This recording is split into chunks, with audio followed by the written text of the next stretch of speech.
বিসমিল্লাহির রহমানির রহিম। প্রিয় দর্শক ভাই ও বোনেরা, আপনাদের সবাইকে স্বাগত জানাচ্ছি আমাদের আজকের এই বিশেষ আলোচনা অনুষ্ঠানে সত্যের আলোতে।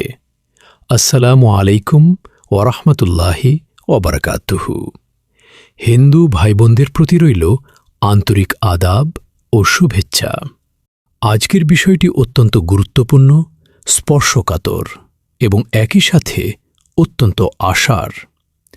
আজ আমরা আলোচনা করব হিন্দু ধর্মের মূল শাস্ত্র কি বলে এক ঈশ্বর সম্পর্কে। সেই শাস্ত্রের সাথে ইসলামের মিল কোথায় এবং কোথায় বিচ্যুতি ঘটেছে, কেন ঘটেছে। আসুন আজ একটু খোলা মনে ভালোবাসার সাথে সত্যের আলোয় বসি।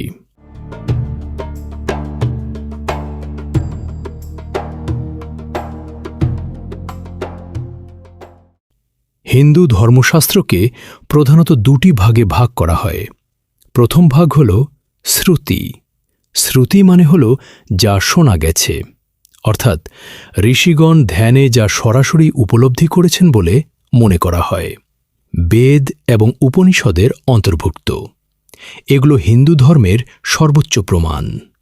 দ্বিতীয় ভাগ হল স্মৃতি। স্মৃতি মানে হল যা স্মরণ করা হয়েছে, অর্থাৎ মানুষের রচিত বা সংকলিত গ্রন্থ, যেমন মনুস্মৃতি, পুরাণ, রামায়ণ ইত্যাদি। সনাতন ধর্মের নিজস্ব নীতি হল, যদি স্মৃতি এবং শ্রুতির মধ্যে কোনো বিরোধ দেখা দেয় তাহলে শ্রুতি গ্রহণযোগ্য, স্মৃতি বাতিল।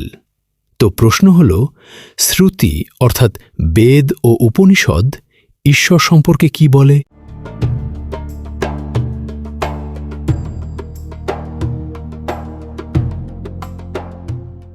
প্রিয় দর্শক, মূল শাস্ত্রের পাতা খুললে আমরা অবাক হয়ে যাই।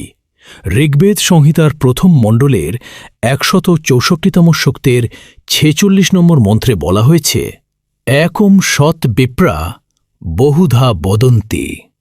সত্য এক, জ্ঞানীরা তাকে বিভিন্ন নামে ডাকেন। যজুর্বেদের অধ্যায় ৩২ শ্লোক ৩ বলা হয়েছে, নতস্য প্রতিমা অস্তি। তার কোনো প্রতিমা নেই, কোনো মূর্তি নেই। শ্বেতাশ্বতর উপনিষদের ৬ষ্ঠ অধ্যায়ের ৯ নম্বর মন্ত্রে বলা হয়েছে, নতস্য কশ্চিৎ জনিতা ন চাধিপ। তার কোনো জনক বা পিতা নেই, কোনো প্রভু নেই। ছান্দোগ্য উপনিষদের ৬ষ্ঠ অধ্যায়ের ২য় খণ্ডের প্রথম মন্ত্রে বলা হয়েছে, একমে বাদ্বিতীয়ম। তিনি এক, তার কোনো দ্বিতীয় নেই।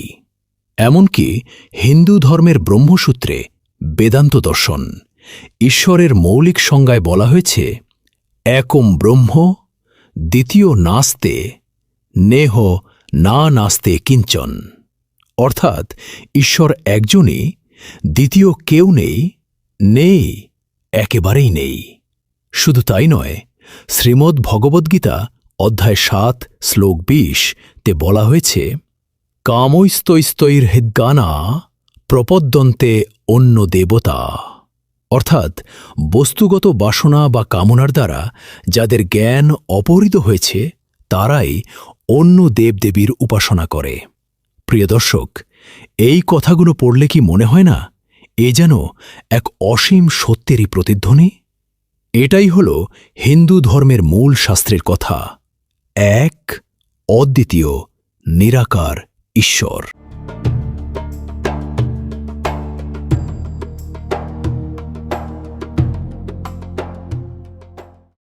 এবার আসুন ইসলামের দিকে তাকাই।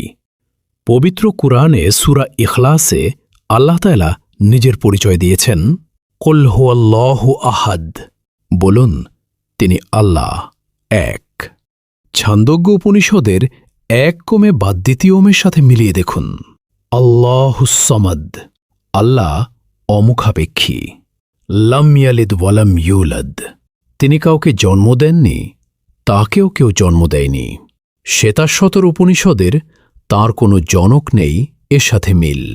ওয়ালাম ইয়াকুল্লাহু কুফুয়ান আহাদ, এবং তার সমকক্ষ কেউ নেই। যজুর্বেদের তাঁর কোনো প্রতিমা বা তুলনীয় কিছু নেই এর অনুরূপ। এত মিল কেন? কারণ সত্য তো একটাই, সৃষ্টিকর্তা একজনই। তিনি যুগে যুগে মানবজাতির হেদায়েতের জন্য নবী রাসূল ও বাণী পাঠিয়েছেন। কালের বিবর্তনে মানুষের হাতে অনেক কিছু পরিবর্তিত হলেও সেই আদি ঐশ্বরিক আলোর কিছু রেখা আজও শ্রুতিতে টিকে আছে।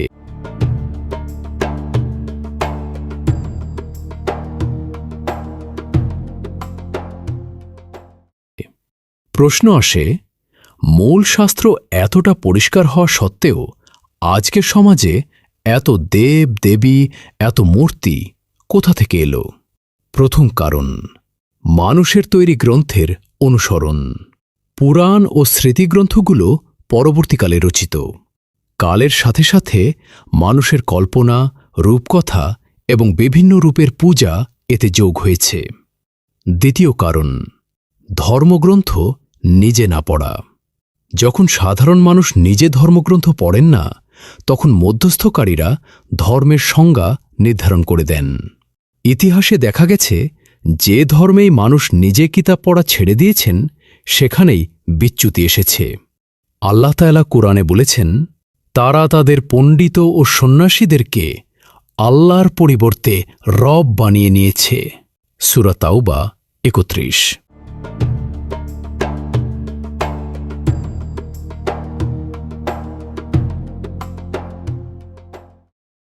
প্রিয় দর্শক, এতক্ষণ যা আলোচনা করলাম তাতে আমরা দেখতে পাচ্ছি মূল জায়গায় আমরা কতটা কাছাকাছি। পবিত্র কুরআনে আল্লাহ তাআলা আমাদের একটি চমৎকার নির্দেশ দিয়েছেন। সূরা আল ইমরান ৬৪ নম্বর আয়াতে বলা হয়েছে, বলুন, হে কিতাবীরা, এসো সে কথায় যা আমাদের ও তোমাদের মধ্যে এক ও অভিন্ন, তা হল আমরা যেন আল্লাহ ছাড়া অন্য কারো ইবাদত না করি। পার্থক্য শুধু চূড়ান্ত স্বীকৃতিতে। একজন মুসলিম বলেন, সব কিছু আল্লাহর, আর জীবন পরিচালনার জন্য সর্বশেষ নবী মুহাম্মদ সাল্লাল্লাহু আলাইহি ওয়াসাল্লামের দেখানো পথ অনুসরণ করেন।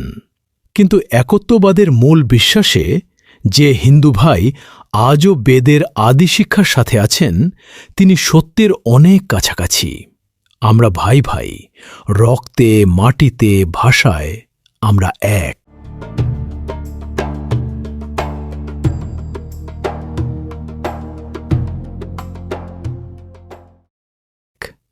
সমাধান একটাই, নিজে পড়ুন, যাচাই করুন।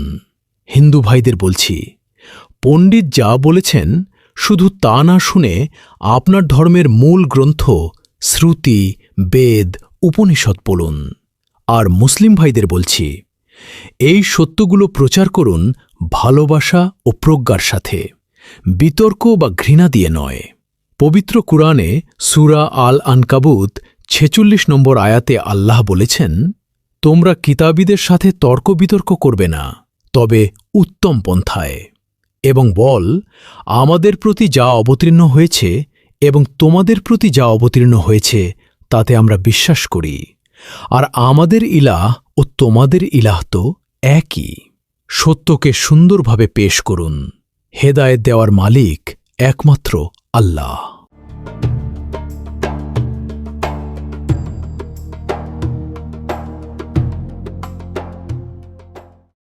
প্রিয় দর্শক, আজকের এই আলোচনা কোনো বিতর্কের জন্য নয়, কাউকে ছোট করার জন্য নয়। এটি বিভেদ ভুলে এক সৃষ্টিকর্তার ছাতার নিচে আসার একটি ছোট্ট প্রচেষ্টা। কারণ সত্য একটাই। সেই সত্যের পথে আমরা সবাই যদি একসাথে হাঁটতে পারি, তাহলে আমাদের সমাজ থেকে সাম্প্রদায়িক হানাহানি চিরতরে দূর হবে।